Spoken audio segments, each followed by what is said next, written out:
ekan. Men o'sha yo'ldan yurdim. Ha. O Choyguliston bilan suvlarning o'rtasida ichkarida yo'l bor-ku, Zakan tepasida. O'sha yo'lda ulagandan keyin o'sha yo'lda yurdim yaqinda.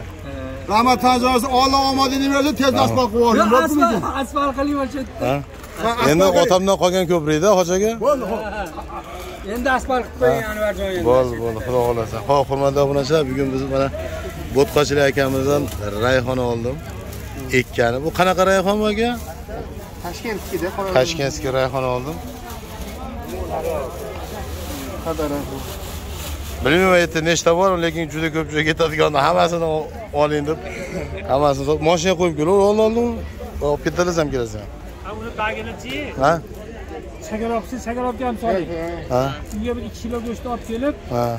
suzlagandan keyin bagidan chop qilib chiqarib, shop qo'shib, yettasi go'shtni shirin bo'lib, maza bo'ladi. Nima qattiqsiz ham go'sht shirin bo'ladi. Buni urug'ini qanaqa olinadi endi? Pishganda olasizda, kechkuzda olasiz. Nefsiz chiqadigan bo'ladi. Aha. Keyingi yili yesa shunaqa bo'laveradi-a? 2 kilo nima, necha kilometr keladi endi somsa? Ha? 2 kilolik somsa. 2 kilo 5 kilolik yopildi keyin. 2 kiloligini ko'rdim. Yo 5 kilolik yopildi. Necha kilometr bizdan mashina?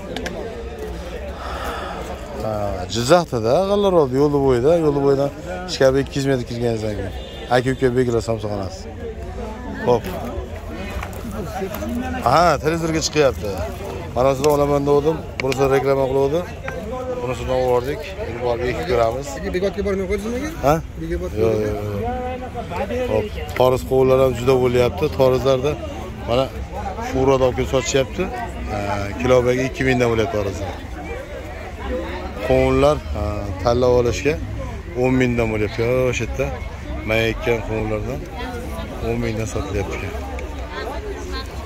Kilobayi ba'zi turishbay gaplashib olinyapti. Handaraylar ham chiqib mana bu yerda. Bu dehqonchilikmi ish qilib? Ha? Yangam so'kmeni ish qilib, hammasini berib yubordingiz? Hammasini olavermaysiz. Ha? Ha, tanjoy sog' bo'lsin. Rozi bo'ling.